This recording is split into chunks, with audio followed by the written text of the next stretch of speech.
Alright folks, we are back for some putting and the Monday Night Football game with Pittsburgh Steelers versus New York Giants. Give me a second, trying to get the chat up.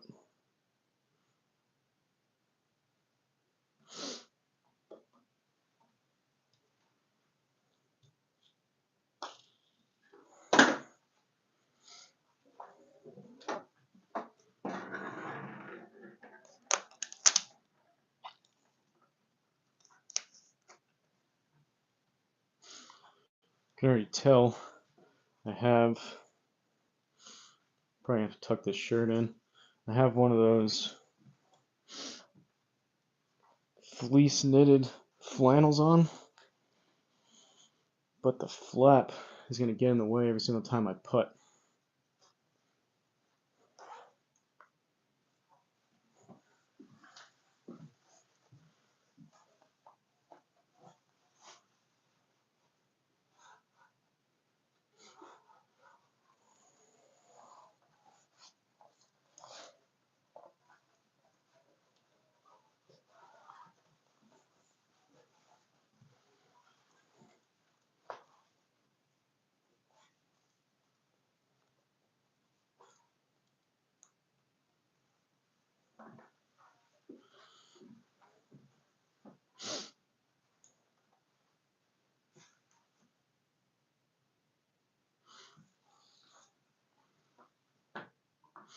Shirt's way too big to be tucked in the way it is, but that's better. At least now I'm not going to get caught on that shirt.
Yeah, what's up, baby J?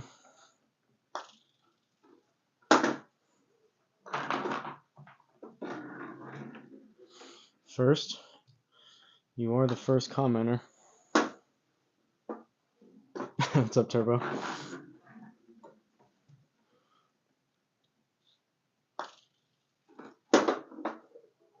JCB, what's going on?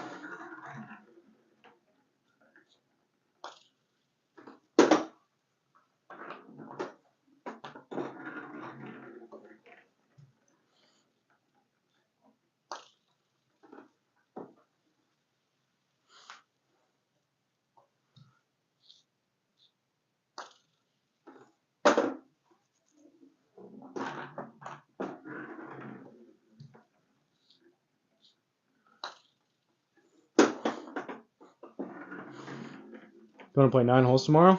That's awesome. First, less good.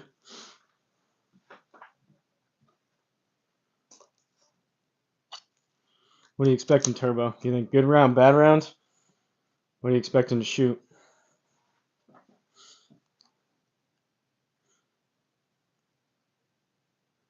Me go. Never had my name on a live stream. Can you say it? What's up, Caleb Anderson? Autocorrect.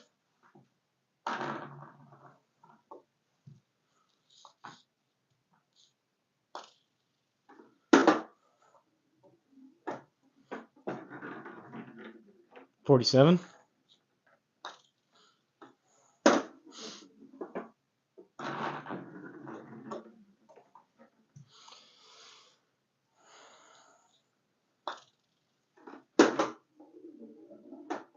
I'll sub. All right, sounds good, Caleb. Mr. Caleb Anderson.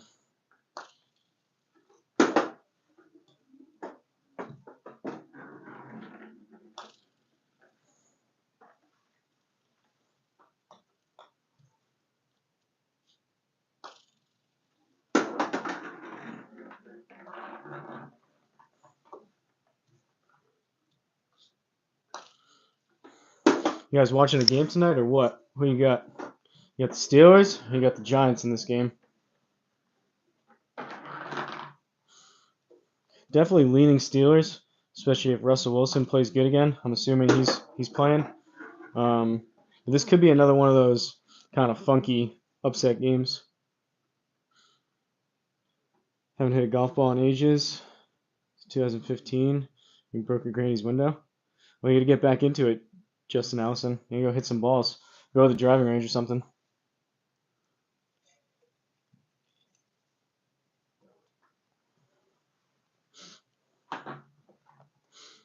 I've been hitting too many lately, so I'm kind of need a little bit of a break. But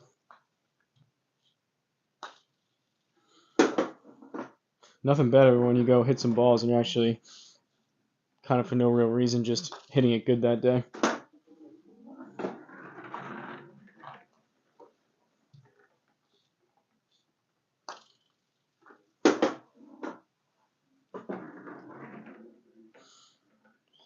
More fun than most other physical activities, I'd say. Yeah, I agree. Fun, addicting, satisfying. Don't get me wrong, I like doing other stuff. Like I work out pretty much every day. I like going on bike rides. I like playing golf, taking swings, walking 9, walking 18. Basketball's fun too, and tennis. But besides that,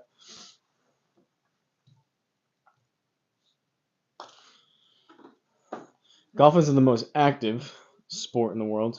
But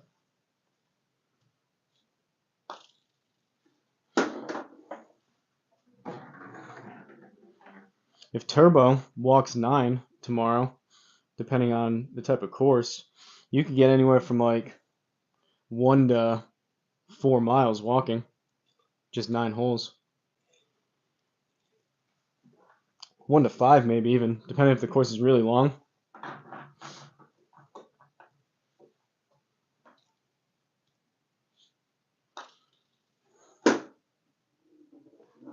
Hey, what's up, Ziggy?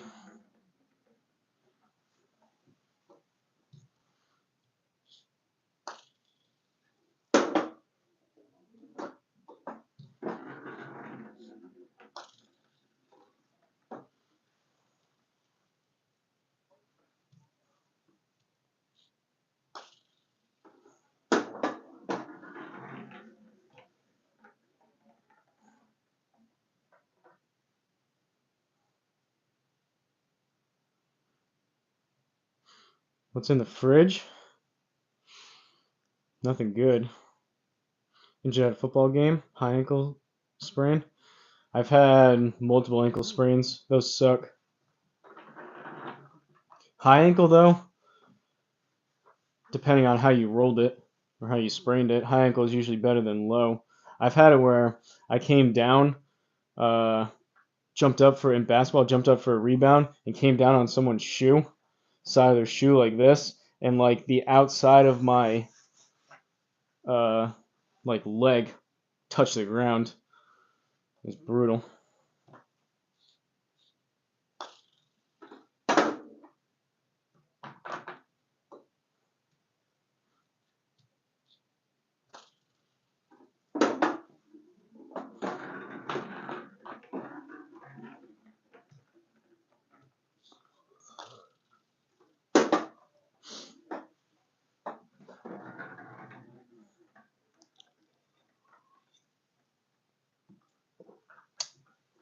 I've had on both ankles, whatever the worst sprain is you can get, like grade, I think it's grade 3. I've had that on both. Both of them were black and blue for like 2 weeks. And the problem is too, if you get really bad sprains like that, they say you're almost better off breaking it because bones can heal back. When you when you sprain it really bad like that, you're just almost forever weakening it. Like my ankles are still not super great.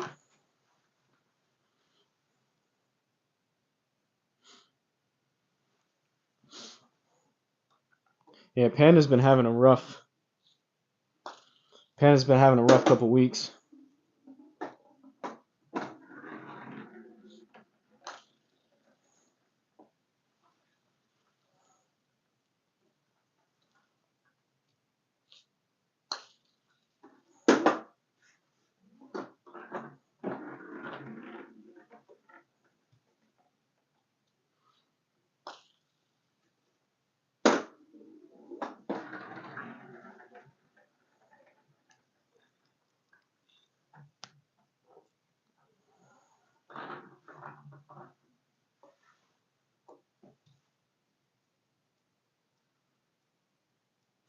Beginning of March.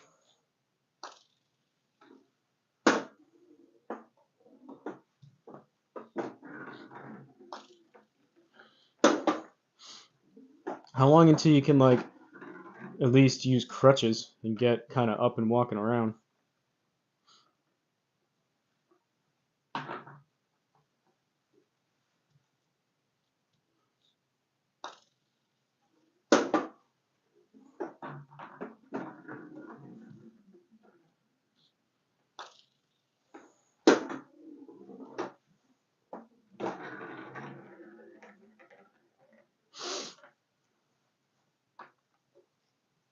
Apologies in advance for the sniffles. I was just outside and it's getting pretty cold again. Weirdly, it's supposed to be like 72 degrees on Thursday, but today they said it got up to 51. I don't know about that. It felt like 40, 45 out. But I was just outside before I hopped on here, so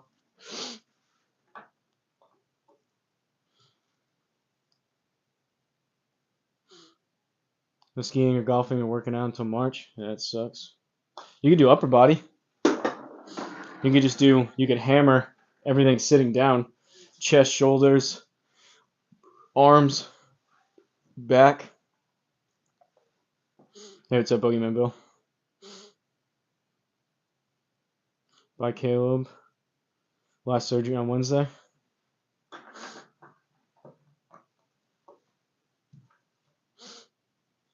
Everyone go check out Bogeyman Bill's insane woodworking skills. The dude took what I would consider a hunk of wood, basically like a stump. He basically took a small stump and turned it into a super intricate wood Christmas ornament.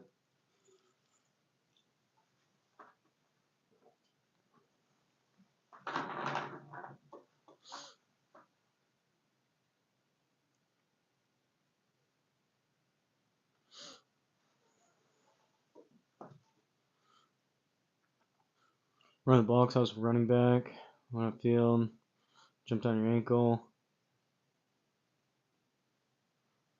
bent like a metal bar.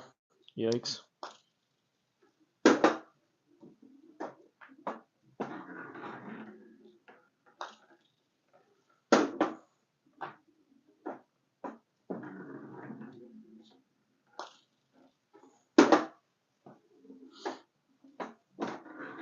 That's why you don't play football?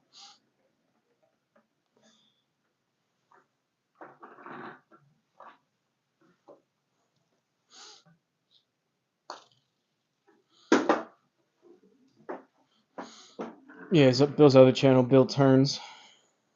I typed that in first and nothing came up. I can't remember what I had to put in. I had to type in like Bill Turns woodworking or something like that, and I had to scroll like halfway down to find it. I don't think you can put a link in the chat. Someone was trying to do that the other day.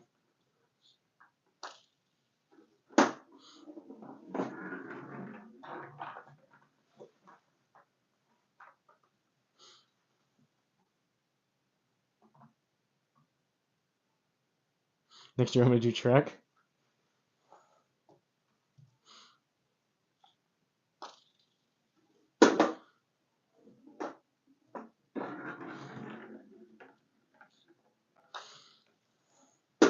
Don't get me wrong, I love football, love watching football and everything, but that's one of those sports.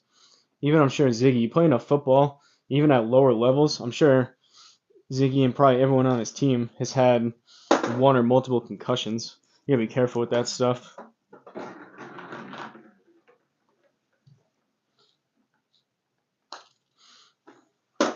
I played soccer, and they're saying now even like when you head the ball, especially off of like a goal kick or a punt or something, they're saying that those now are considered like small level concussions.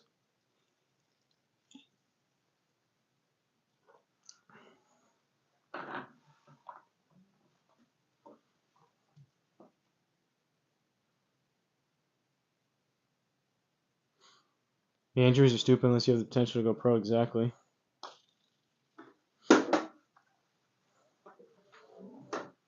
I never played football, but obviously I'm sure it's probably even more fun to play than it is to watch. But you can still get a lot of those camaraderie, team aspect. Just do a different sport, do multiple sports.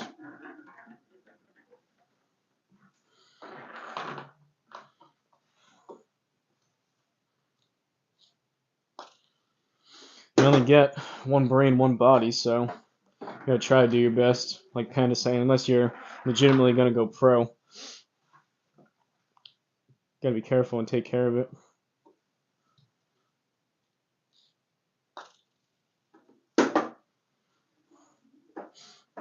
Even something like golf, I'm sure I'm probably doing some long term. I mean, I don't know. You see some older people that can still golf, but I wouldn't be surprised if I'm doing like long term damage to like my back and like hips and stuff from playing so much. But at least that's something you can kind of repair.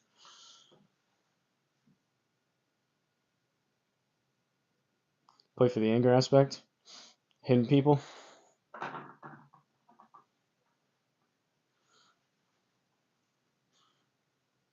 Injured so many times, still played it, kind of regret it.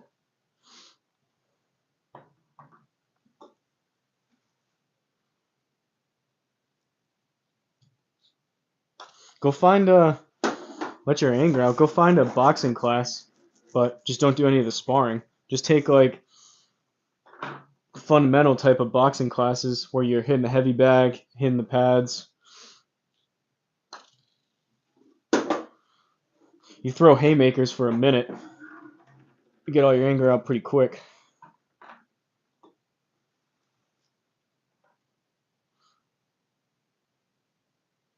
That boxing is still kickbox, yeah. Me and Panda are on the same wavelength tonight. How good are you on the greens? Would you say it's the strongest part of your golf game? It's getting there. The whole reason why I've been putting so much is because for I don't know 3 4 years probably my putting was the weakest part of my game, so I got determined to turn my weakest part eventually into my strongest part, if not one of my strongest.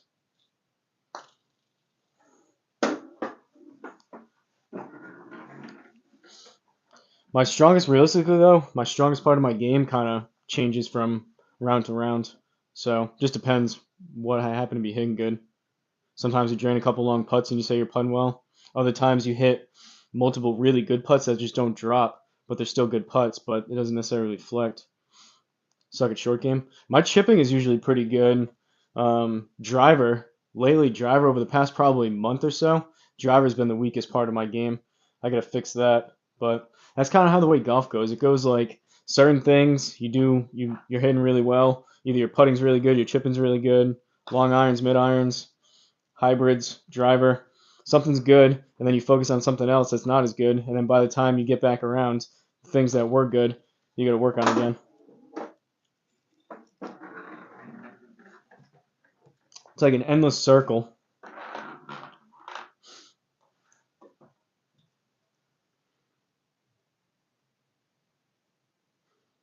You don't like to fight. Boxing though, you could do the boxing without any of the sparring. Talk about head injuries. That's if you're gonna spar, that's probably as bad, if not worse, than football. So definitely don't do that, even with headgear. But you can still train really hard.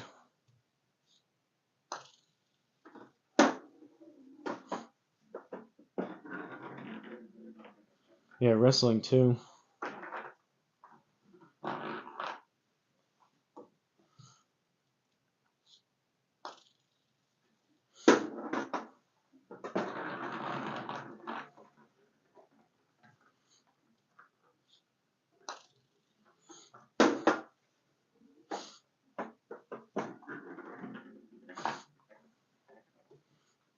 I feel like most of us we need something to like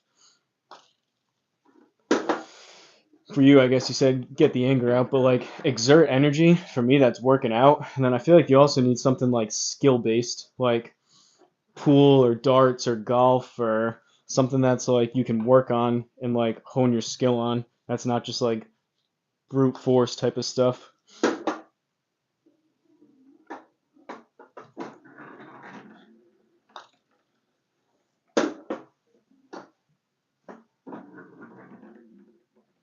You know, like the uniforms. Why the uniform's so ugly? I don't know. Why can't they just wear like shorts and a t-shirt? Well, I guess I get the grabbing aspect of a t-shirt, but you should be able to wear shorts and you can still wear like a tight-fitting tank top or something.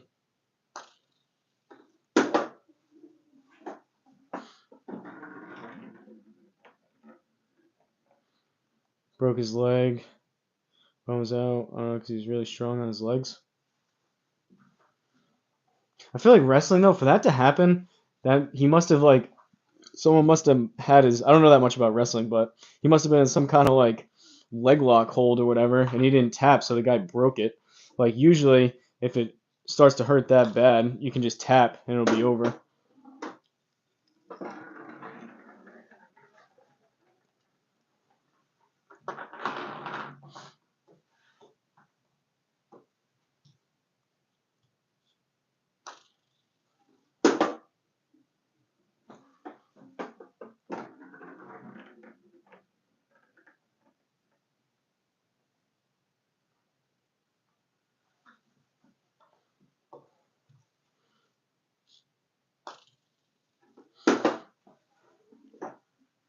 Worry about your girlfriend coming to the game?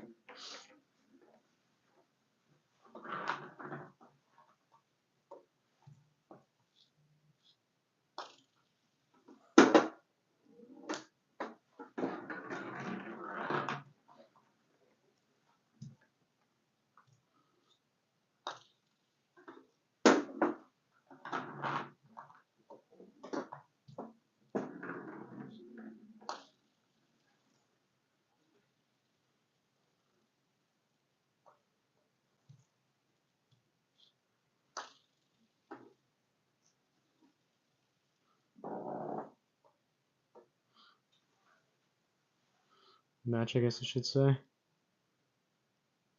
So uncomfortable with those. Yeah, 1v1.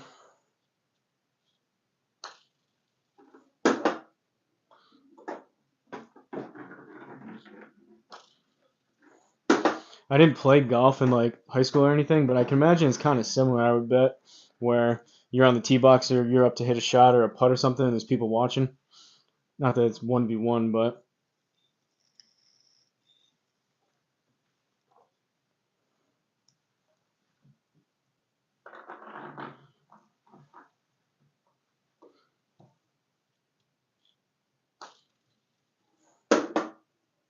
I feel like I'd be alright with tennis though. Tennis is one of those weird ones where it's 1v1, but I feel like you could still make one with your eyes closed. I did yesterday. It might take me a little bit, we'll see. When I closed my eyes yesterday, I was hitting them super hard for whatever reason. I kind of like that. That was the first one with my eyes closed. These will all be with my eyes closed until I make it. That was close.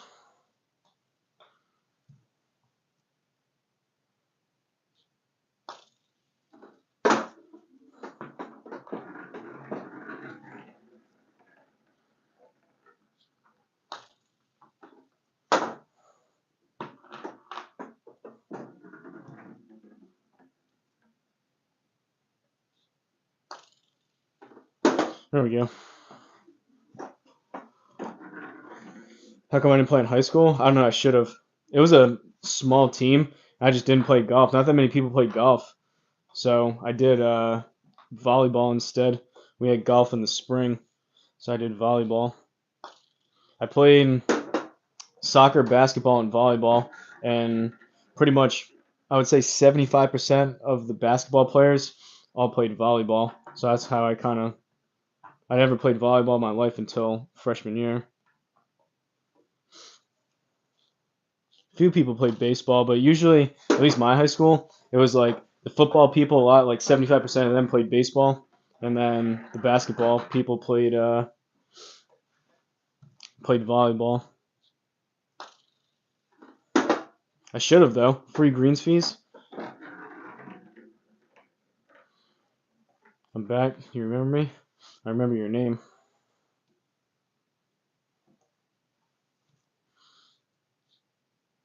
When people come in here, there's probably like 5, 10 people that said that yesterday. I should just say yes every single time.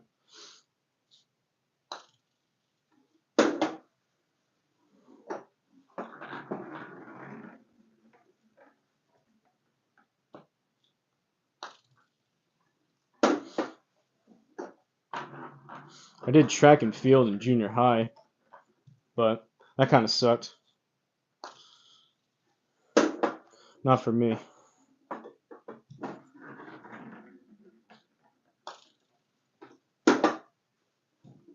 I don't mind running if it's like during a game. Like you do a lot of running in soccer, basketball, you're back and forth. Volleyball, you don't move that much. You just got to be kind of quick.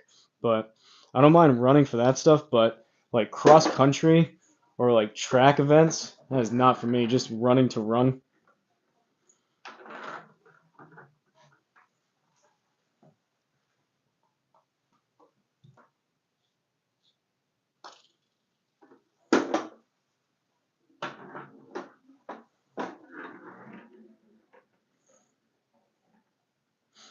Boys team practices at the nicest country club, and the girls team plays on a crap public course.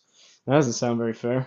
But yeah, our team played at a really nice course too. That's always how it goes. A lot of times the high school and the courses just cut a deal and they let them play there either for free or very very cheap.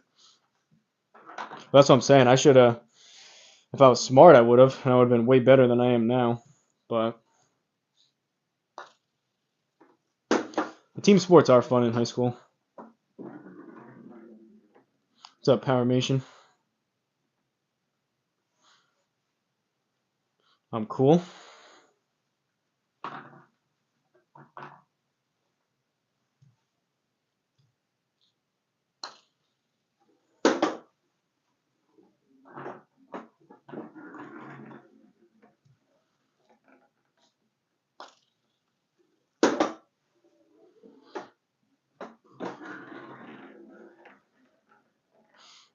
Ever own a waterfront home?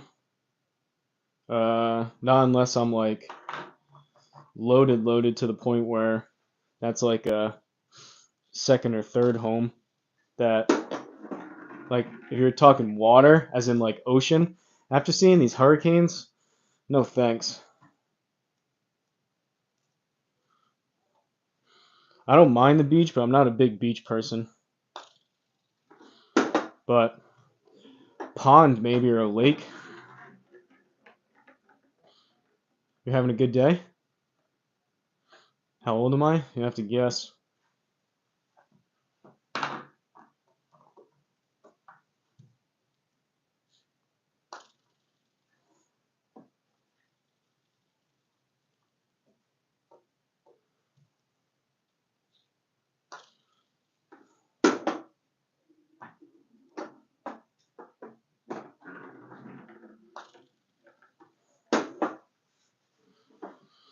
'20, 19.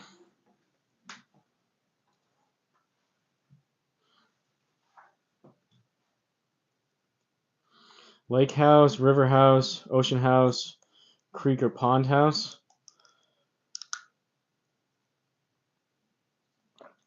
If I got it for free, ocean. Like if I like hit the lottery or somehow had a rich uncle that I didn't know about and leaves me an ocean house, then yeah. But if I'm buying it, then lake house.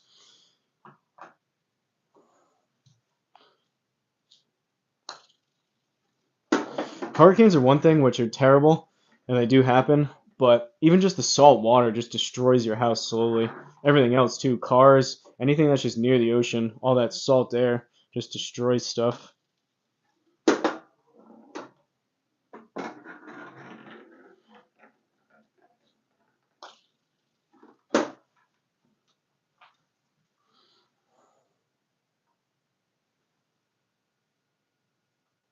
Any body of water can flood. I know, but unless you're in a really bad flood zone, it's a lot less likely of a pond or something like that. If you're in Florida, where there's those ponds that are susceptible to flooding, then yeah. But it's very rare, at least around here. Um, Major hurricanes up here are relatively rare too. Like there's some storms that'll come through, but like to the point where your house is getting destroyed, those are pretty rare, and even more so rare for um, any kind of pond or anything like that to flood that substantially. It would have to be from rain. But all like the bigger ponds and lakes and stuff are usually managed. Do you know get snow in Boston? Yeah, lots of snow. Um, I mean it's relative, but compared to like Maine, Vermont, like northern New York, like that kind of stuff, not as much as there, but compared to like pretty much the rest of the country and like Colorado and stuff too. But yeah, I mean we get snow.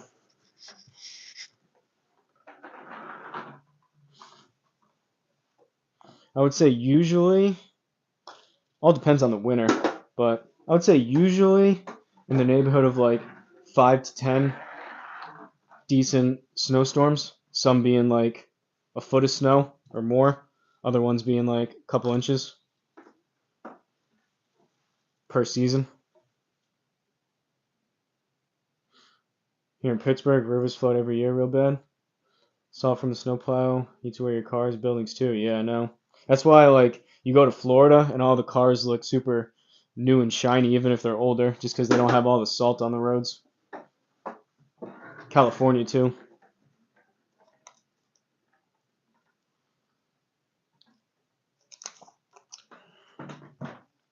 But you're gonna go? All right. I don't know. Did you get it? Did you not get it? How many numbers did you go through? Oh, you didn't type that many.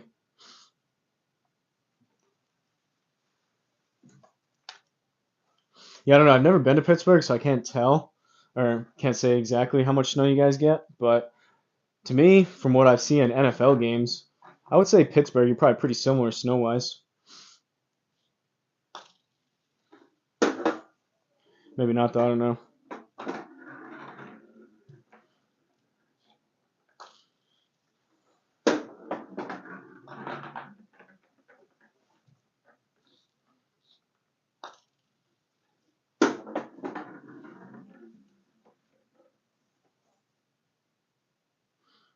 South and on the ocean, best place to buy a used car. Yeah, I'd agree with that. We're talking rust and salt, corrosion wise.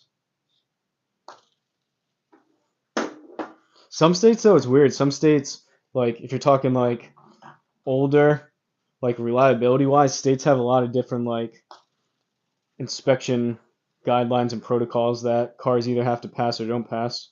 So I wonder if like a car was in a more strict state as it was inspected through the years. If like you're looking at a 10-year-old car across different states, I bet you would find on average, um, sucks that you got to pay for it, but on average that the states with stricter like emissions and inspection, all that stuff, probably find cars that are in slightly better condition because people have to pay to keep fixing that minor stuff. Gonna go play in the shop a bit, back in a little while. All right, sounds good, Bill. You talking play golf or play with do some woodwork and stuff?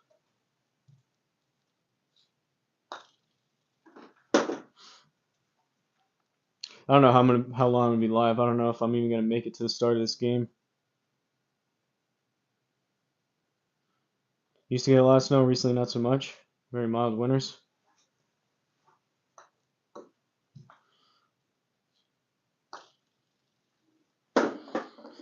Here at least seems like it's kind of cyclical. Sometimes you get like at the most 2 or 3 mild winters in a row, and then you'll get 2 or 3 pretty brutal ones, and it seems to just kind of fluctuate.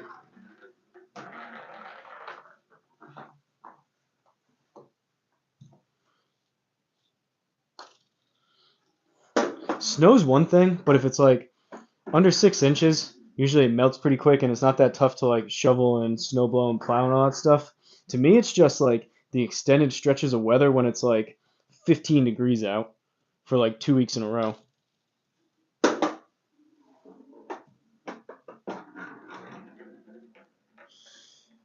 Mix some epoxy, fill some cracks, holes in a couple bowls. Who plays tonight? Just them, I think. I don't think there's two tonight. I think it's just Pittsburgh and the Giants.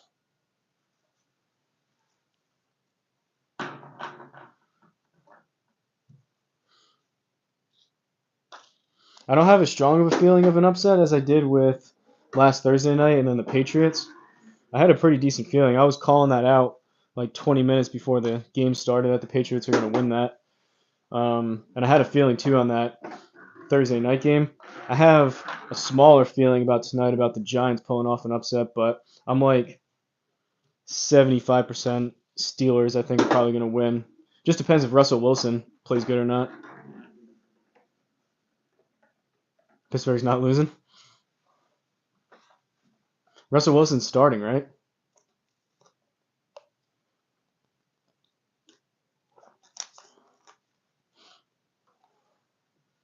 If they were smart, instead of, I mean, I'm no football coach, but instead of Najee Harris all the time, they should do like a handful of plays a quarter where Russell Wilson and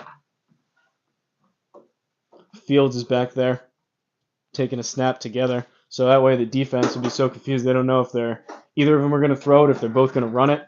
If Fields is going to run it.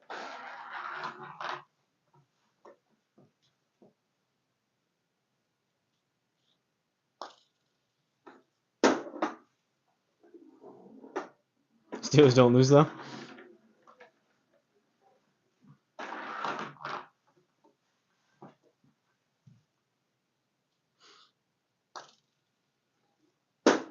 We'll see. I'm expecting a pretty tight game. I could double check right now. I know Pittsburgh was definitely favored. I can't remember by how much though. 6 points, so less than a touchdown, 2 field goals.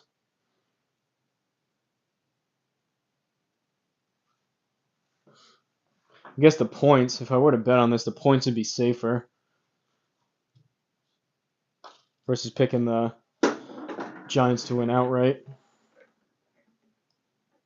Usually go to a game every year. I've been to some Patriots games.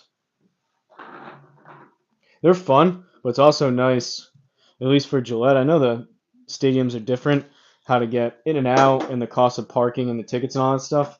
But it's also nice. Obviously, it's fun going, but it's also nice, especially during the winter, staying on your couch and watching the game and seeing the game better and being in the nice warm house. What's up, Miles Gonzalez?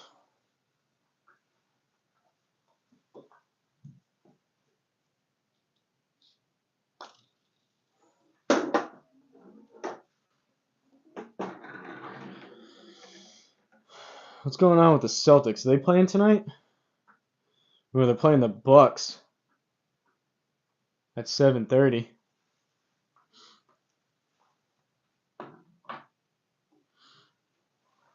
Celtics 3-0 right now.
Life-size Tom Brady from a telephone pole lit him on fire for a Patriots game that 1 year. Who?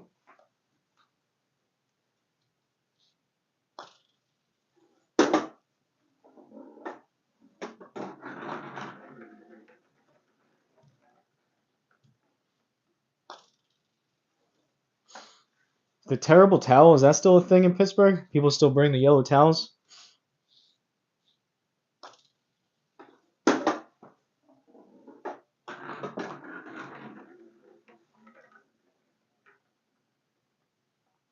Three stuff for the Patriots team buses going into the stadium too.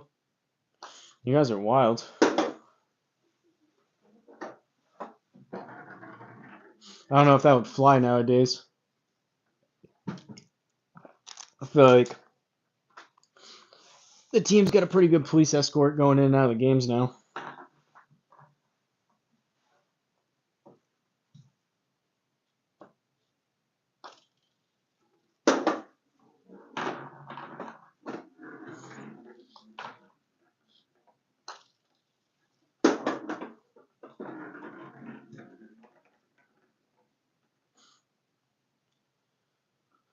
Terrible will always be a thing.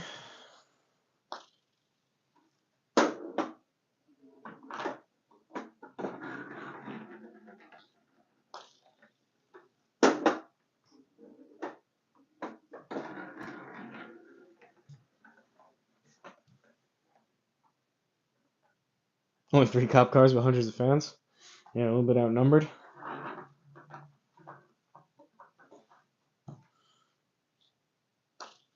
I've been to, I think, 2 Patriots parades after they won the Super Bowl. Those are pretty crazy.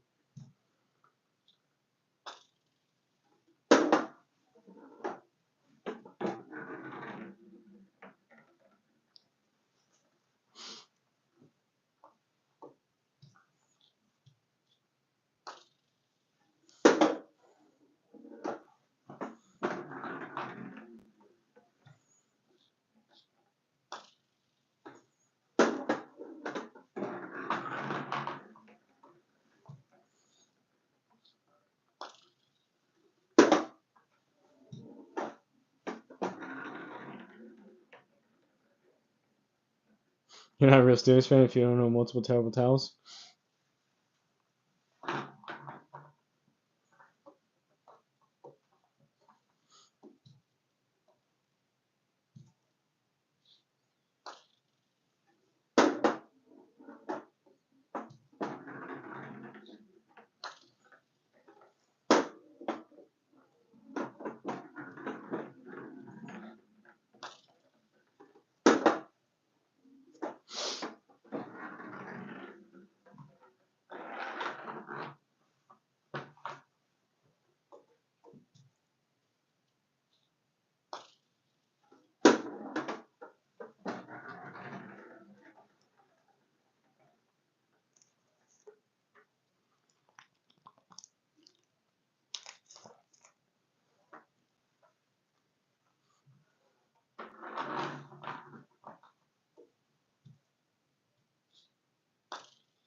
Terrible towel might be the most iconic team fan symbol in the NFL. Yeah, I mean, I was thinking that might be true. I was thinking like the Patriots don't have anything like that. I was trying to think of like other stuff. I mean, like the chant, the skull chant in the for the Vikings in Minnesota. That's probably pretty memorable. The Patriots don't do anything that crazy. Like the Chiefs have the thing for the national anthem. They go home of the Chiefs. Jets obviously have the JETS thing. Um, but yeah, as far as like, I mean, you always see a lot of like Raiders gear, but Yeah, like no, I don't think anyone else has like a towel or anything like that or like a flag. Who else is something as popular as a terrible towel? Steelers Nation, towels in Las Vegas. Looked like a home game. Green Bay Cheeseheads, that's true. And the Lambeau Leap. That's true. That's a good call with Green Bay. Those Cheeseheads are up there. But a lot easier to carry around a terrible towel and wave that. You just stick 4 of them in your pocket into a game versus wearing a cheesehead. But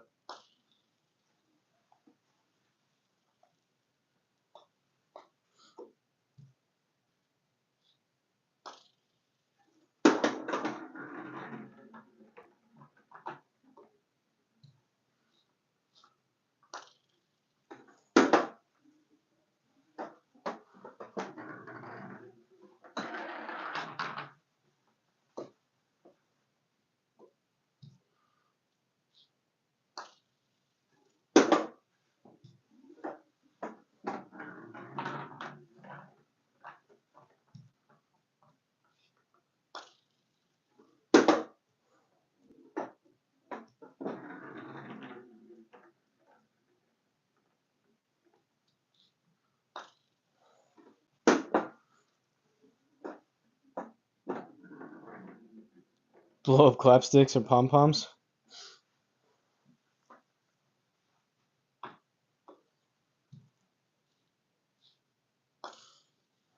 I've seen cowbells, but that's not necessarily super unique.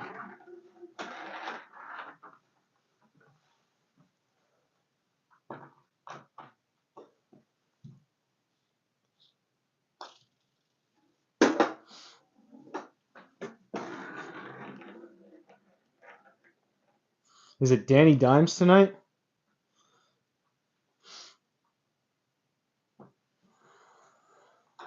Giants are one of those teams where I kind of catch it only if it's on red zone.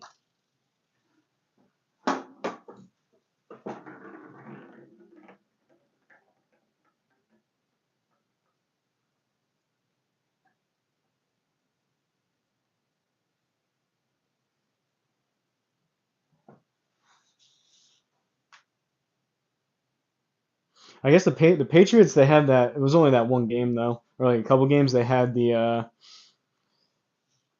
Portnoy gave out. Dave Portnoy from Barstool gave out an entire stadium worth of Roger Goodell with the clown nose. But people brought those for like a little while and then stopped.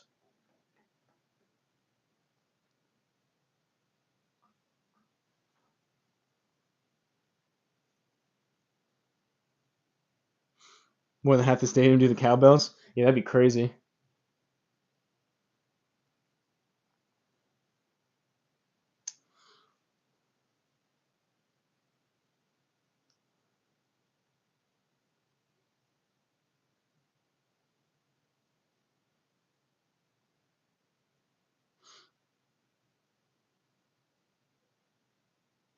Never know though. Danny Dimes is one of those quarterbacks where he couldn't do it. He may not do anything for like 4, 5, 6 games in a row, but then he'll just have a random like massive breakout game out of nowhere.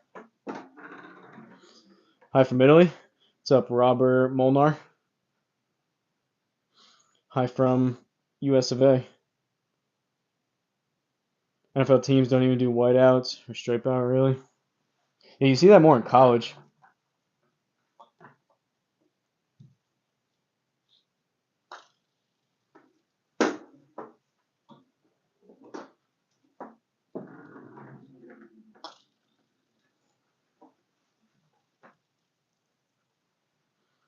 Danny Dimes don't throw dimes. I would agree most of the time, but sometimes he does.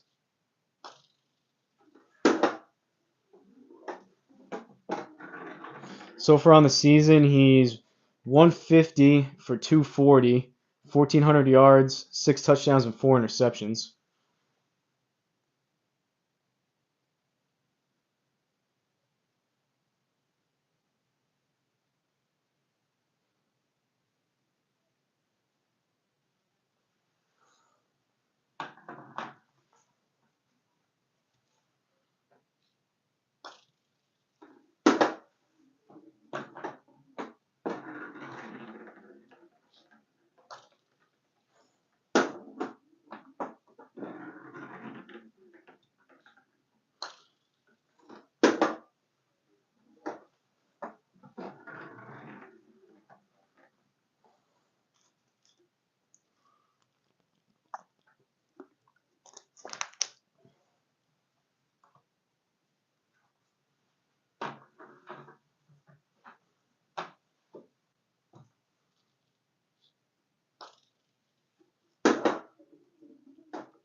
Never missing, bravo. Well, you stick around long enough, you see some misses. But I make most of them. Granted, it's a dead, or relatively dead straight flat putt from the same spot every time, so it's not the most difficult thing in the world, but what's my handicap? 8.9. I haven't played, though. I'd have to look up. I don't know when the last time I played on course was. It's probably been close to a month since I've played on course. I play like 95% of my golf on the handicap. Hey, Black Cloud in the house. Make sure you get the Srixon Q-Star Tour golf balls, not the white ones, but either yellow or red, yellow or orange. Oh, are those the Srixons that are the half and half color for the ball? Like literally half the ball is uh yellow, and I've seen those before.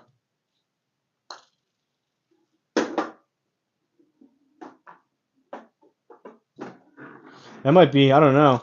I didn't love those. I've found those on course and I played them. The half a color messes with me. That's kind of an adjustment period. It won't be as bad on the sim because you can kind of roll the ball, but I feel like that would having the logo not being able to touch it on the course and having like half the ball like sideways. I feel like my OCD that would mess with me.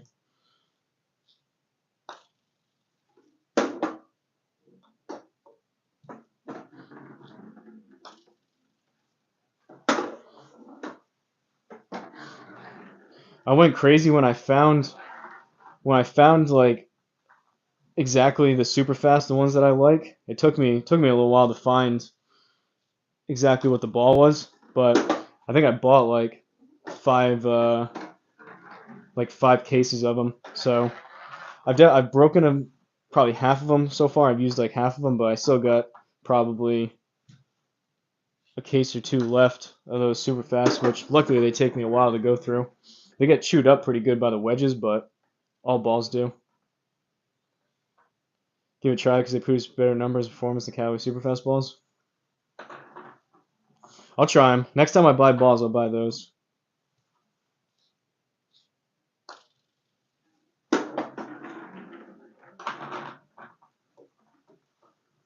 Where do you usually get them, Black Cloud? Just Amazon or what?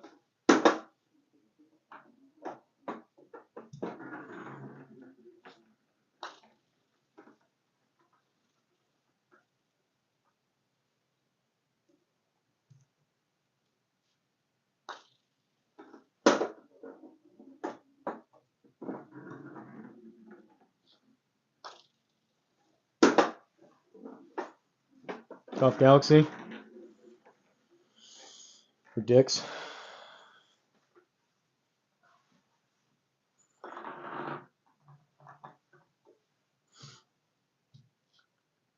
I do the majority of my shopping at Walmart between groceries, stuff for the house, that kind of stuff. So when I get those super fast, I get them at Walmart. I'm assuming Walmart carries them too.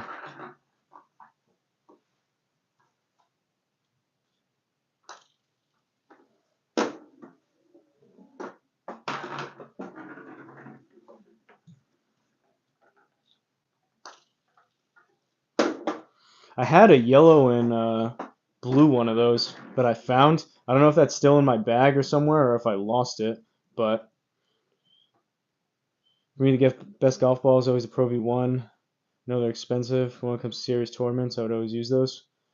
Yeah, I mean, that's what it's always the debate. I mean, the pros use them for a reason. They also get probably paid to use them.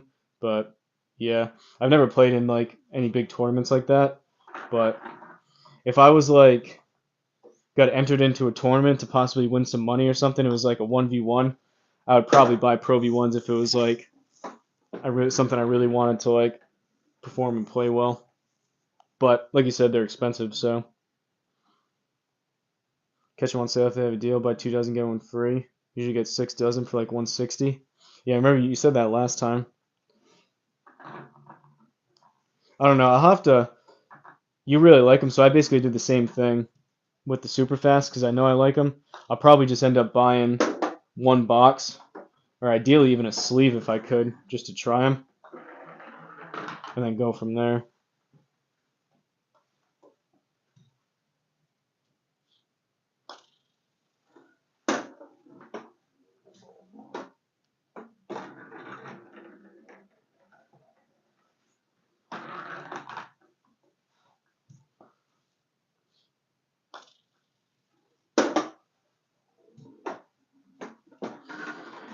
Don't swing fast enough for Pro V1s. To be honest, most amateurs should never use Pro V1s. That's not coming from me. It's coming from people in the industry. The X spins more, right? Pro V1 X spins a little bit more.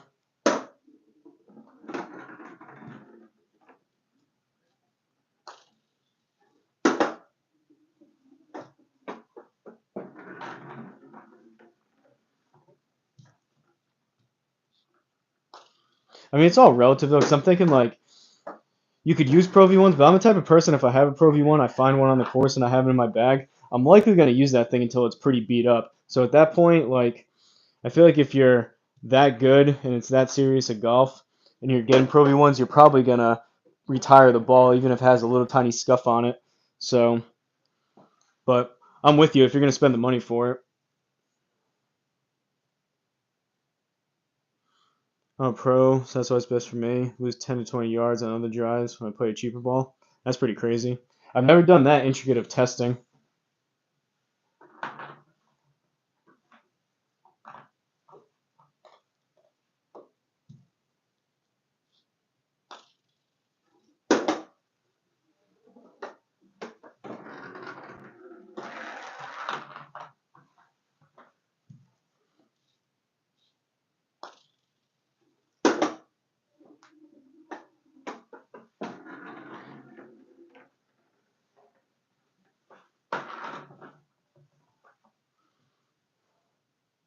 So Robert, there was a mini tour. Played on tour, even some tournaments in Florida. Oh, that's awesome. So you're an actual player. I never know. People say they're a pro. I never know if they mean like they're an actual pro player or if they're like a club pro. So they're like a coach.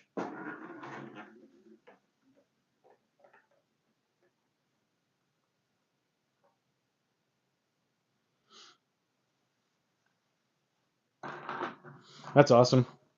So what are you? You must be either a scratch or a plus. You're probably a plus handicap.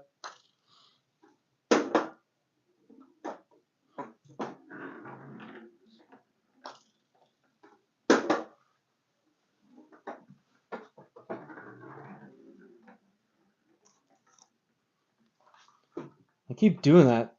The stupid putter keeps sliding off these pants when I try to get a drink.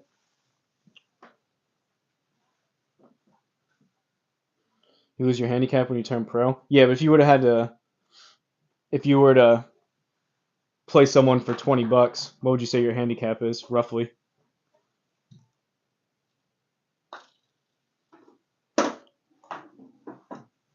Plus 1.2.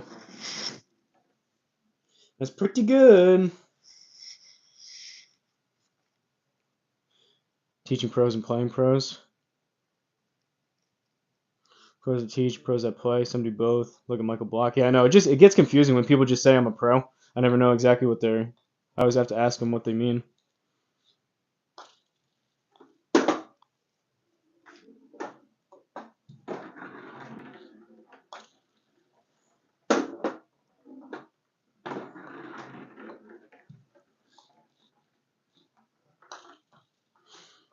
I'm thinking between all this putting I'm doing and all the swings I'm going to take in the off season on the simulator, I'm hoping I can get down to like a 5-ish next year.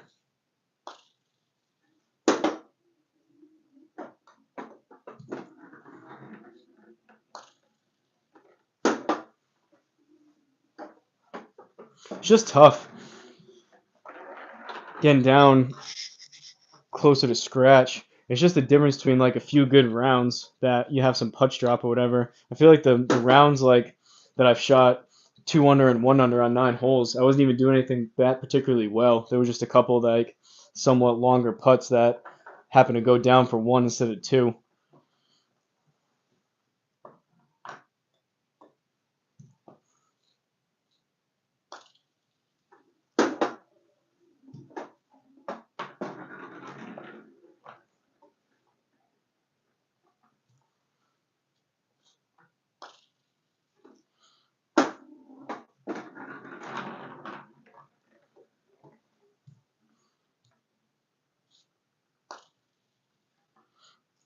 What clubs do you play, Robert?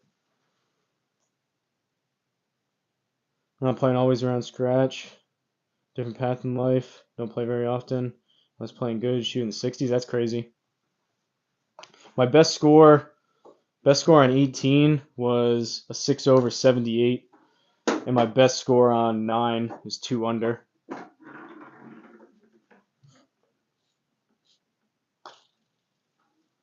So I'd like to think if I played the back 9 on that 2 under round, I shot 2 under and 1 under, shot even a few times, shot like 1 over 2 over a bunch, but I'd like to think if I played the back 9, I would play pretty good on that back 9 if I kept playing that day, but likely I probably would have blown up on the back 9, and that 2 under probably would have turned to like 4 over by the end of it.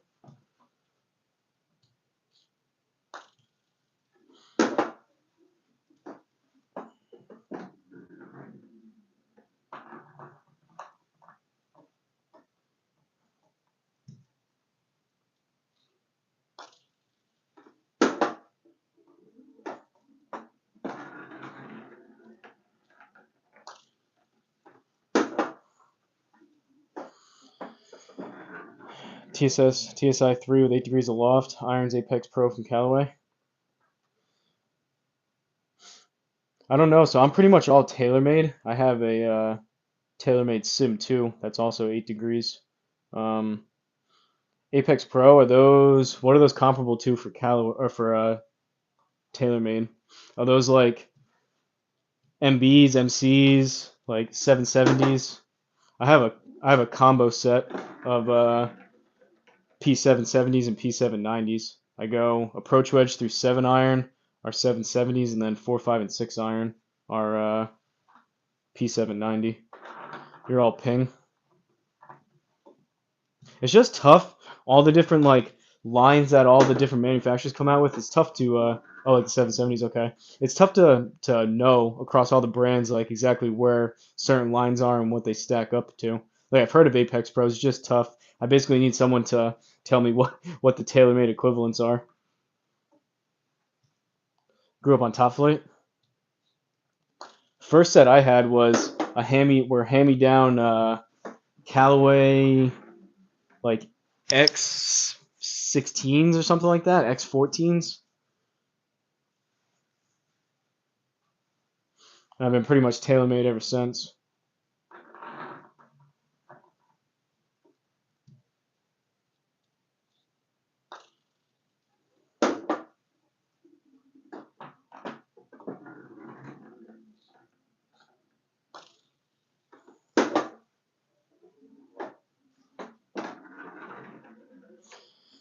Golf with Callaway, used some of TaylorMade. First set was also Top Flight. Can't beat it. Kind of like we were saying with balls before with Black Cloud.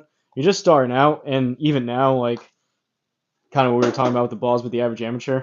The average amateur, realistically, like the weekend warrior that's shooting like 30 over par, you're not going to realize much between a set of Top Flights and something 10 times the price.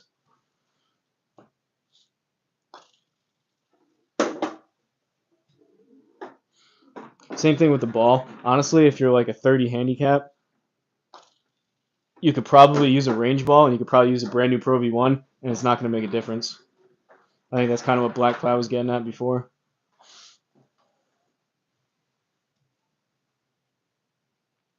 Snapped your last Callaway wedge in half after losing on the 18th. That's tough. I've never purposely broken a club or anything. I wanted to, but then you realize that they're your clubs and you're the one that's going to pay for it to either fix it or replace it. Yeah, I agree. If you're a beginner, it doesn't make a difference what you're playing. Yeah, I agree. And I tell people too, like I have some people that are starting to play more, and they have an older set of clubs, and they're like they wanna upgrade and get something nicer. So don't get me wrong, there is something to like investing into some nicer stuff. So like you have some pride in your equipment, and even just psychologically, maybe you're more excited to go play more because you have some new fun toys to play with. But I always tell people like a pro or someone that like a scratch golfer, they go out there and play with Goodwill clubs and still beat 90% of us. So,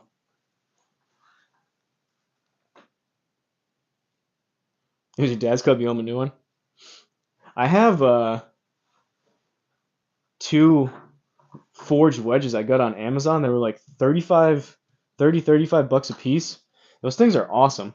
I'm definitely buying those again once these wear out, but they're forged, which I was doubting that they would be. They're forged because they're starting to have those little nicks. Um, Having to start have those little nicks in the face of the club, similar to what some of my like 770s and 790s have. And so they're forged, and they have really sharp grooves, and they have a milled face on them, so it almost looks like a fingerprint. But those things, for 35 bucks, you get so much spin on them. I've shown it in like a lot of the videos and the live streams. They literally tear the cover off the ball. It's crazy.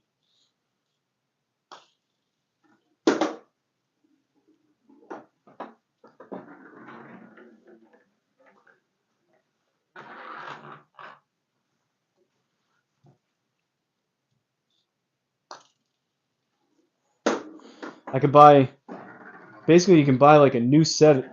I have a 60 degree and a 56 on those. I could basically get two brand new clubs for 2 years in a row for the price of. So you basically get four clubs for the price of one like Vokey.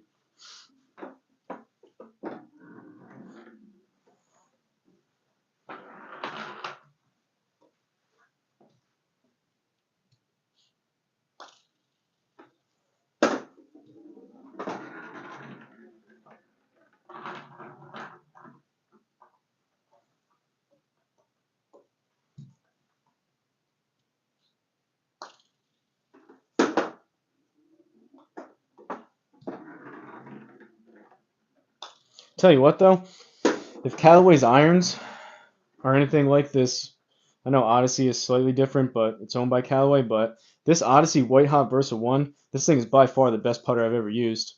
If Callaway's irons are anything similar to this putter, may have to eventually give them a try.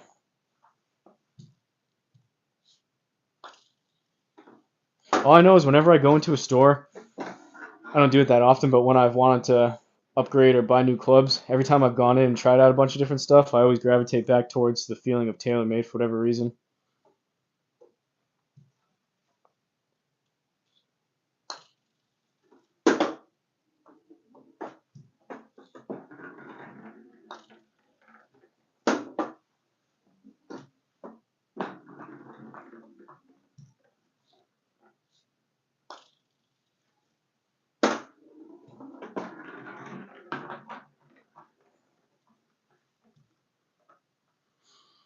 Almost midnight. Wish you the best. Thanks for stopping in, Robert. Hopefully you come in on another live stream. It's always awesome having people that are really good at golf in the chat go back and forth a little bit so I can learn some stuff.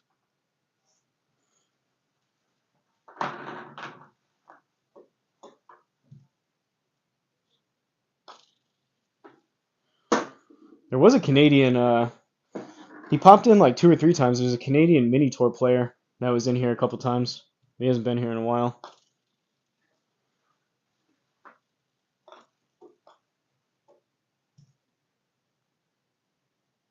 Keeps cutting out. What does, the mic or the video?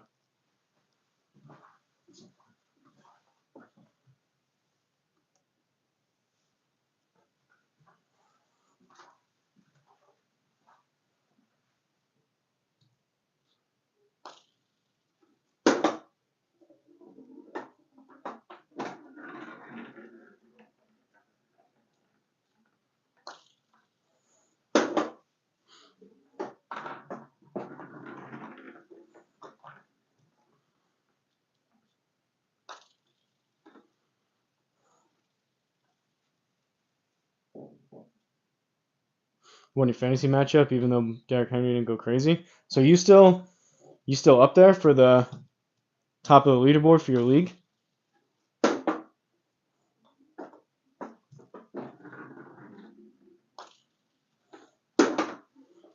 I caught the end of that game yesterday on Red Zone, but yesterday I was live. I went live for the Patriots game, so I was mainly focused on the Patriots game and putting in the live stream, and then I kind of just had Red Zone on in the background. I think he fumbled though, right, late in the game, Derrick Henry.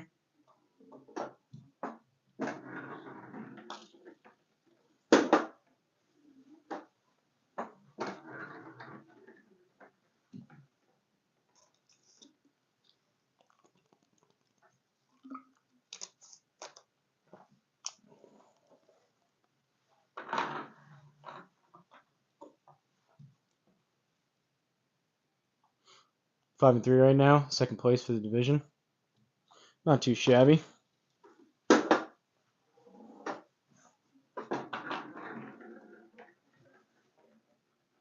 Your YouTube is all messed up?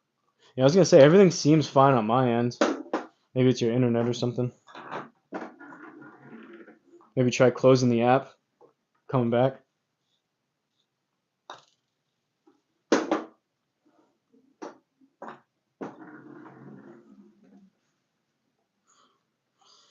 I think I'm gonna head out pretty soon though. Make it an early night.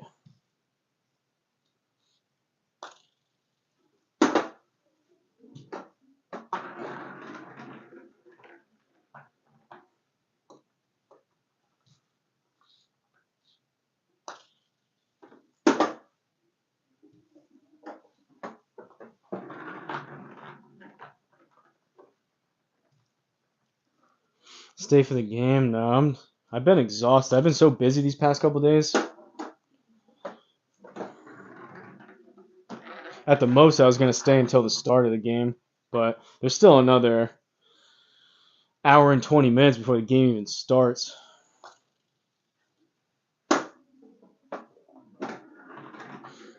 Good news is I've been going live almost every day, so I'll be back in less than 24 hours, most likely.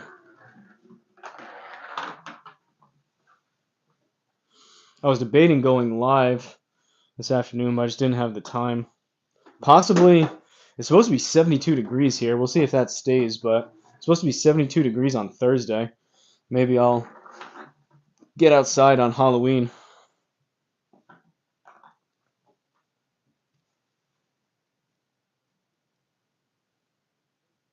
Game will be over by 11.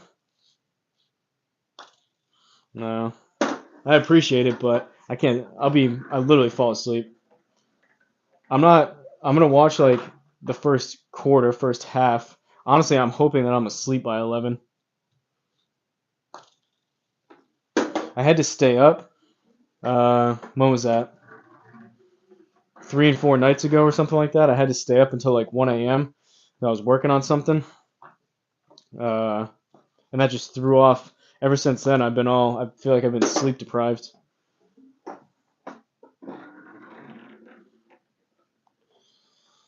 You can use Justin Fields going forward. Halloween in school, jeez.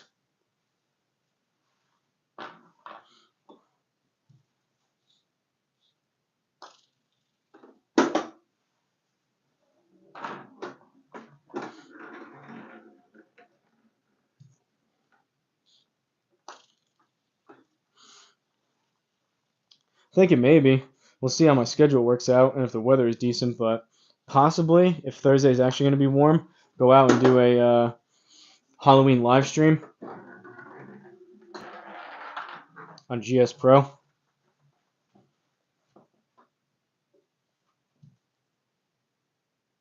It was a trip. Oh, again, good news. Team beat the Saints 8-26.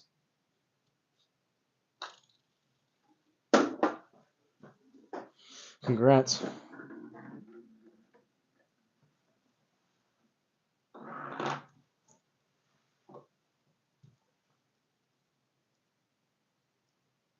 During the day for the live stream, yeah. I mean, I'll probably be live. We'll see. Um, I'm not able to go live. Usually something pops up, so I'm not able to go live like every single night, but most nights. So likely I'll be live tomorrow night doing the putting, Wednesday night doing the putting, and then yeah, Thursday would be probably like for like a lunchtime type of thing, right around like 12-ish outside.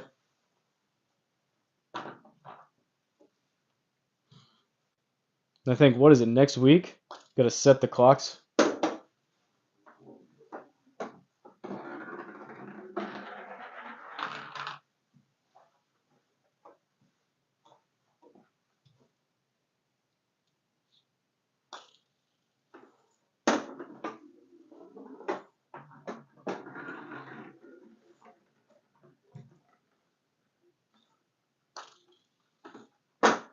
But who knows? There's a lot of time between now and Thursday. A lot can change. Fall back, spring forward. All I know, yeah, I gotta remember that. All I know is it gets dark significantly earlier in the winter, which sucks. You lose an hour of daylight, and it seems honestly like even more than that because the days are still getting shorter, and then you add the extra hour on top of it. It's like a double whammy.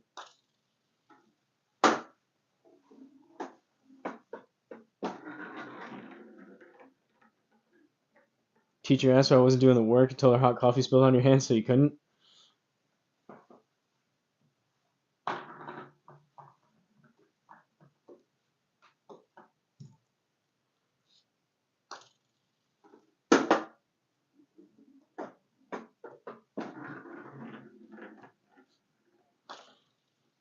It's kind of crazy. Like I would just look it up, which isn't hard to do, but even that fall back, spring forward thing, people memorize that for years and years and years, and now your phone just does it automatically. So that's one of those things, kind of like somewhat of like makes me think of like simple math, like multiplication, division, that kind of stuff.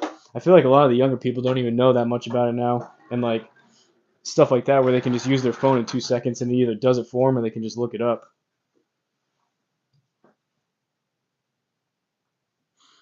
But in the air for that, winter solstice tilts away from the sun. They got to get rid of that. Weren't they going to vote on that or it got passed or something? They do it for the farmers.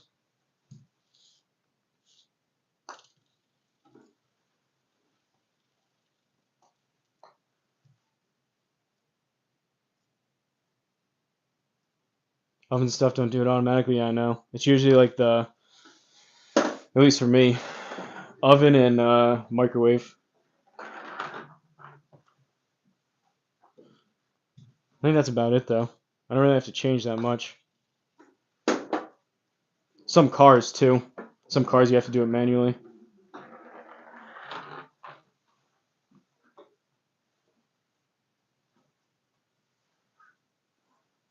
How many phone numbers do I know by heart? Not as many as I used to. I used to know like all my family members, all my friends. Now I know like I don't know, probably less than five. Maybe start how brain dead people become due to technology, doing everything for them. A lot of youth can't do basic math, spelling, and grammar. Yeah, I'm just thinking like it's gonna get worse and worse with like AI coming and all that stuff.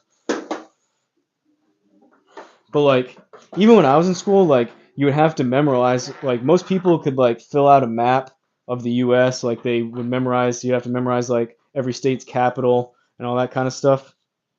I've even forgotten a lot of that stuff, but no shot the kids are doing that now.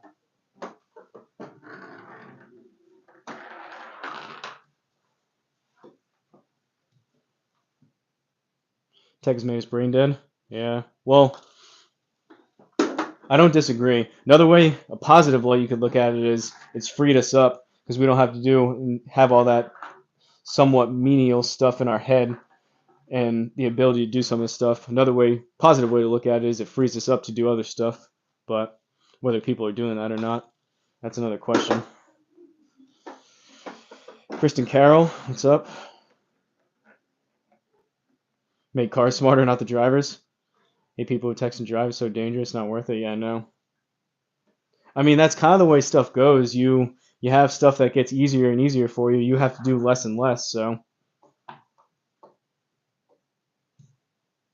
if they wanted to produce, just in general, the U.S. produce the best, most competent drivers they could, then they would just have super basic cars that didn't do anything. No, but then at a certain point, you're relying on people to improve, which they may not do, and so there's be a lot more accidents between blind spots, backup cams, Teslas,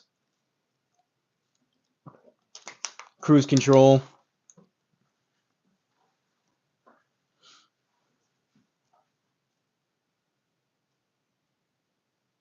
Yeah, pros of technology doing never thought things they never thought they could before in the medical fields. Yeah, all people are doing are playing mindless games, or for us, golf. Some people would consider that too, but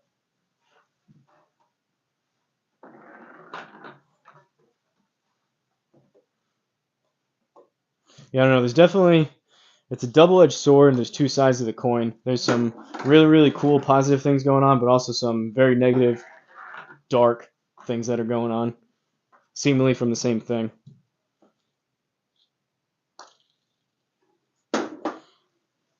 I mean, even just like TVs, computers, phones aren't that cheap, but phones do so much. Like you think about what your phone can do. You have a video camera, you have an actual really high definition camera. You can browse the internet, you can watch videos, all the different stuff you can do on your phone. And you think about like how expensive and how clunky TVs and computers were, and now you walk into Walmart and you can get like a 60-inch TV for like $300.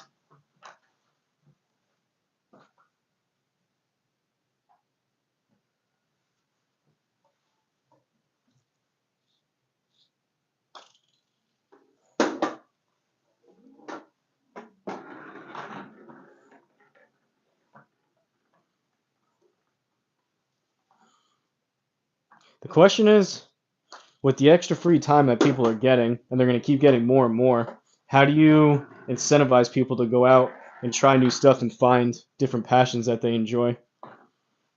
That's the question.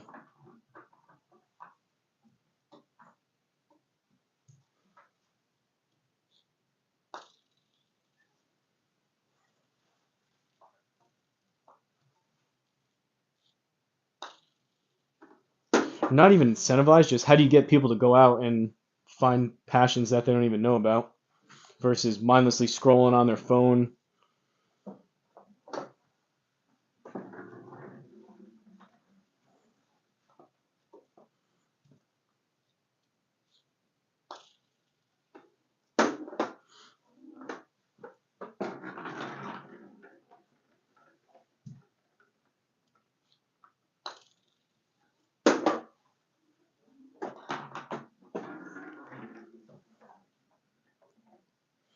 Easy answer, like all things in life, starts at home. That's true. Phone's more powerful than the computers, put man on moon. Maybe asked me years ago, tried to play outside.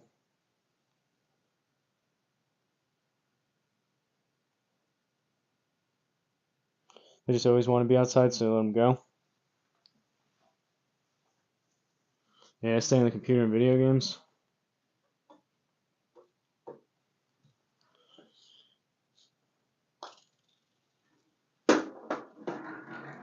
I don't know, man. Crazy times.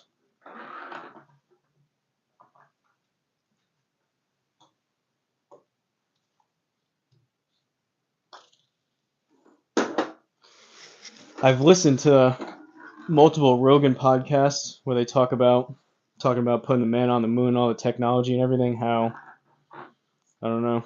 That's crazy when you think about that and all the different things that possibly went on with that. But yeah, I agree. The fact that, like I was saying, computers, TVs, your phone, these smartphones are crazy.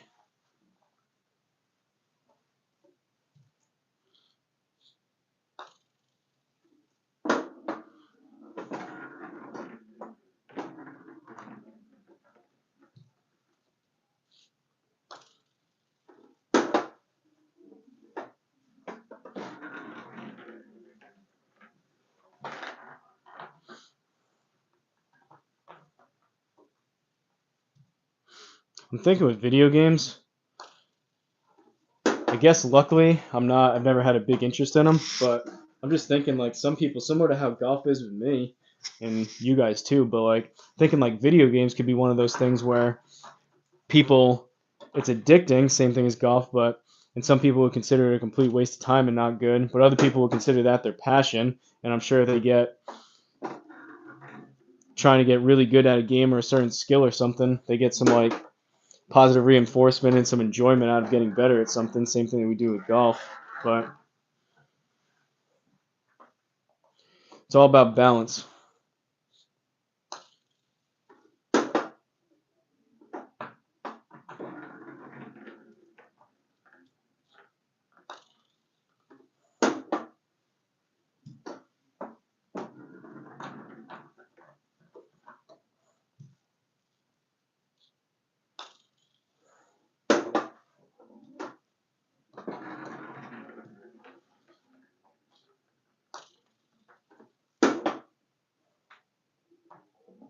Kids are different though. Kids got to get outside and go play, socialize.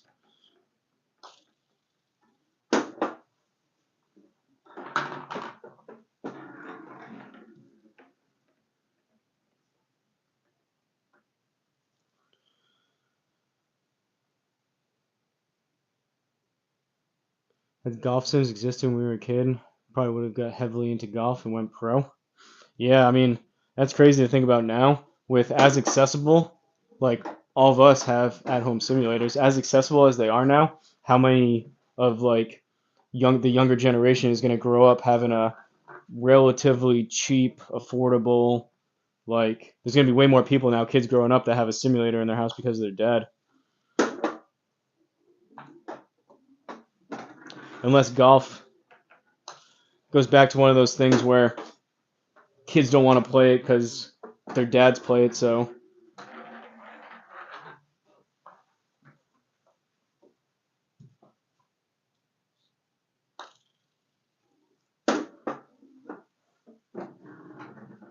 I am. It's very cool. I am really excited to see where the overall like at-home simulator game goes over the next couple years.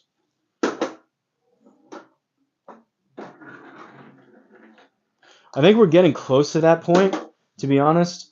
Um, I feel like you get there with like the phones got there, computers got there, TVs got there. You get to a certain point where you have rapid improvement and rapid growth, and then you kind of hit a point where they're like you kind of plateau, and now like TVs really haven't changed much in the past like 10 years. Same thing with our phones. Like phones keep getting better and better. They make small improvements, but generally speaking, over the past definitely 5 years, over the past 5 years, your phone really hasn't changed. TVs haven't changed. Your computer really hasn't changed. Golf swing keeps me from sitting in front of the computer all day, so I'm just guilty of being able to waste time. Yeah, I mean, I don't get me wrong, we all do it and we all enjoy doing it, but for someone that's a big like a video game enthusiast, they're probably looking at us saying, "Well, you're wasting all that time playing golf. You're not going pro. Like, what are you doing? Why are you wasting their time?" Same way we would look at someone playing video games all day and saying, "I mean, what are you doing? You're just sitting at a computer all day playing video games."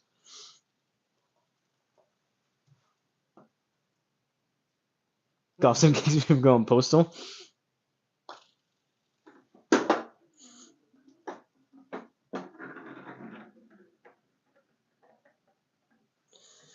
Reason why I keep try to do some woodworking, have something to show for my efforts. Yeah, it is cool. I'm not a very like super crafty, handy person type of thing, but there is something nice. Like I enjoy doing like kind of like projects, I guess you would call them, but like having something to show, whether you're fixing something or making something or like renovating something, having like something at the end of it to show and say this is like what I spent my time on. This is like the finished product. Golf, you kind of get that just by playing better and better, I guess, but it's not as like tangible.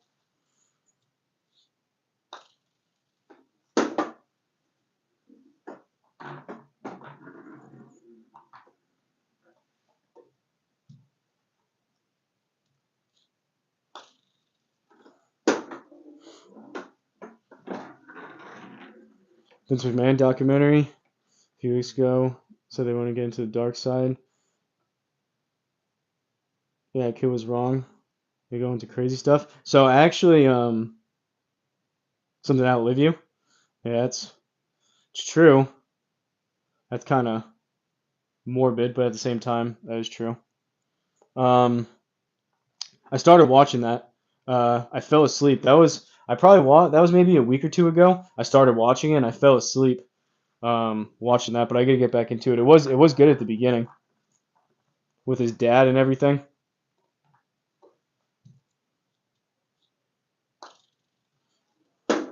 I gotta finish that. I gotta finish like the last third of that Hornet's Nest. I still gotta watch that one that's all in subtitles, and I want to get back into Yellowstone. So much to watch, so little time. Plus all the sports and everything else.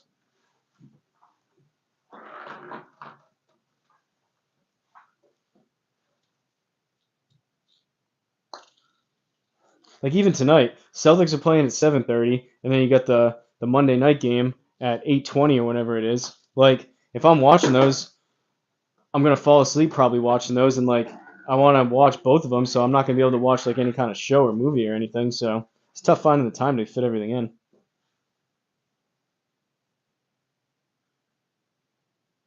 Makes you wonder. All successful people had a weird childhood and affected them in their adulthood. Yeah, I mean, you never know. Some people they deal with traumatic situations and they become stronger out of it. Other people don't fare so well. So they say that a lot with comedians. Like damn near every single successful comedian had a pretty traumatic childhood growing up with like a bunch of issues and stuff.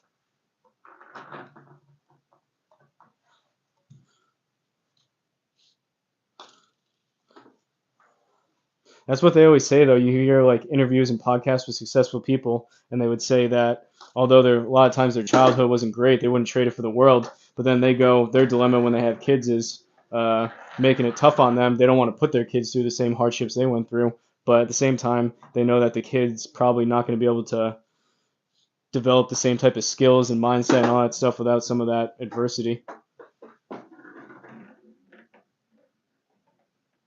Comedians are all junkies or alcoholics, which is even more sad. The good ones, anyways.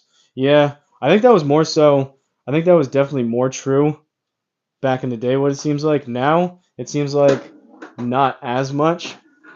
But yeah, there's a lot of. What's the score? Score hasn't started yet. Mason's trick shots game hasn't started.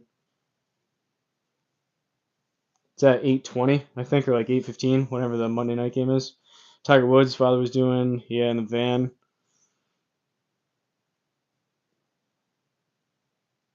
Yeah, that Tiger documentary, that one that was like the two-part series, that thing was awesome.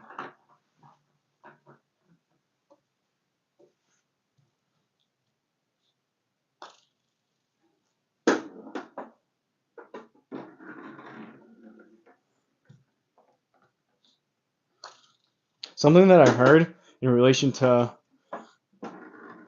parents and like fathers, more specifically, that I heard that's always stuck in my head is generally speaking, most people go through three phases with their parents, or more specifically, like a guy with like their father, but you um, you idolize them, then you demonize them, and then you eventually humanize them.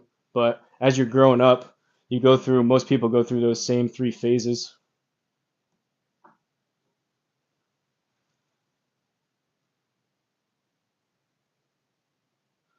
You can't even tell a comedian in today's world. Watch all the old stuff. Actually, I lied. I do watch Kill Tony. Kill Tony is awesome, man. I've seen almost every single Kill Tony episode, and I listen to like Kill Tony is awesome. I'm glad you said that. I watch that. Usually, I let them build up for like 2 or 3 weeks, and then I watch through them. I've watched tons of those. I've watched a ton. I mean, I just like when I'm doing stuff. I like listening to comedy podcasts. But I listen to Theo Vaughn, Rogan, um, Kill Tony, which is I guess technically a podcast.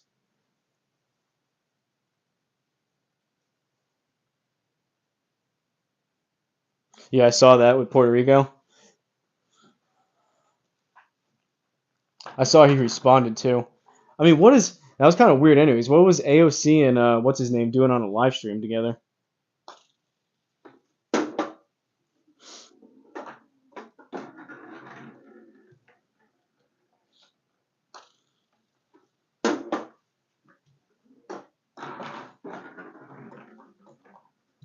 I mean, I get it was at a rally, but he was like, "Hey, morons!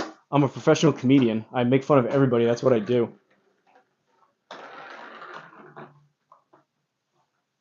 Kill Tony honestly might be the best like individual show on YouTube. That's how good it is.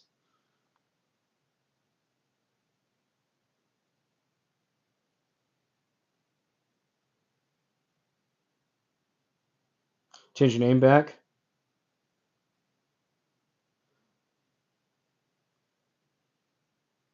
Thought it was Nathan, by the way. I didn't take anything you said offensive. That's the problem. A lot of times these days, people just they're looking for a reason to get offended. That's your choice. People have said tons of mean stuff to me.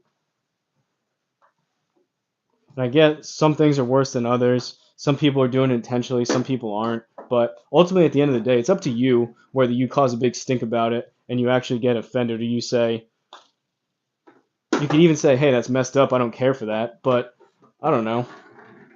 Same thing with just negative comments. Like, if you don't like something, just move on with your life.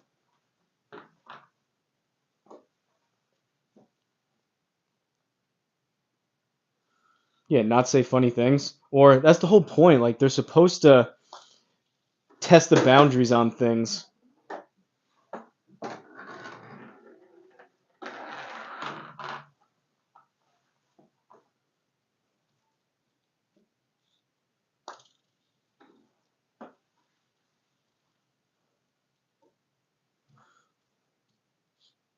Problem too with all that too, which I can't stand, is people nowadays they take things that literal comedians say as like they're speaking like seriously and factual.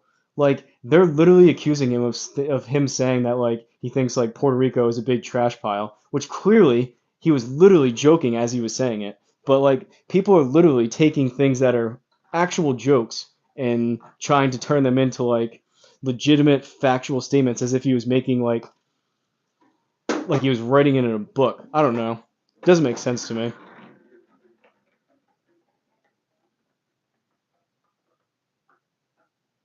Yeah, I agree. I think you draw the line when you have literal calls to violence, which are illegal for a reason.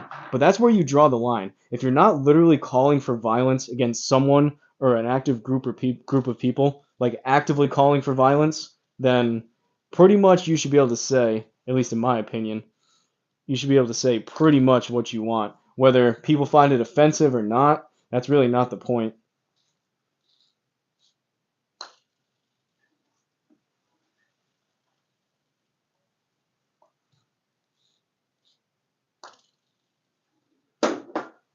You can personally yourself either choose or not choose to say certain things. That's up to you. But when you get into the territory of people drawing lines and guidelines of what you can and you can't say, that becomes a slippery, slippery slope. Does this help with real life fighting? I hope so.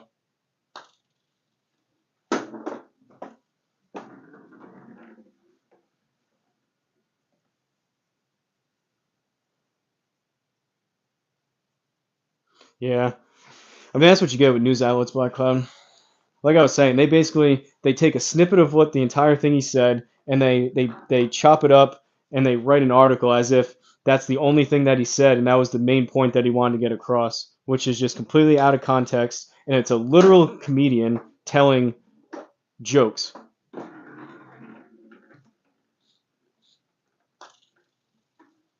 But I digress. I also just really like Kill Tony, and he knows what he's doing. He's been in hot water before. He knows what he's doing. But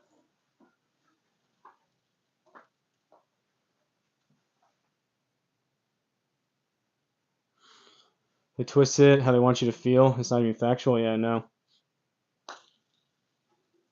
Happens both sides and down the middle.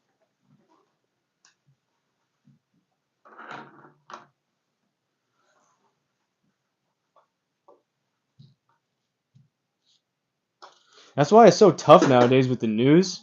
Like you could literally have the same exact story with the same exact details, and they can spin it one way or the other. So people that watch one thing could think completely different overall on a certain matter, a certain subject, or an event that happened. Some people could have literally the complete opposite depending on how they frame it. And pieces of information they either include or purposely don't include.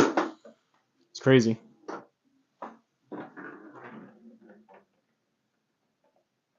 That's what I like because he had up and coming comedians on. They judge them on the spot. Yeah, well, I mean, that is true.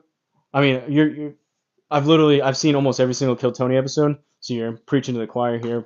But hopefully, most of the time it is up and coming and want like uh, comedians in the making that people are like just starting out. But sometimes you get those. Usually one an episode, someone that goes up there that just wants to be on stage or signed up just because they didn't think they'd get picked and they literally have nothing prepared and Tony just rips them apart.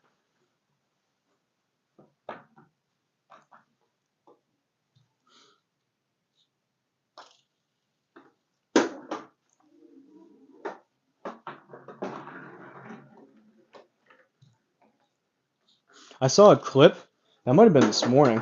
I saw a clip recently. It was like a YouTube short as I was just like scrolling on my phone in the morning, and I saw something that Tony was on a podcast and he was saying that the episode with Shane Gillis and Adam Ray when they impersonated Trump and Biden, that set like a YouTube all-time record of like the most amount of watch time. It was like 1 billion minutes of watch time or something, and they set like retention rate uh like records. And I think he said, I may have misunderstood, but I think he said the roast of Tom Brady was Netflix's most popular single like show that they ever did, and I'm pretty sure he said that the Kill Tony with Shane Gillis, and Adam Ray beat that out in terms of like metrics and stuff, which is wild.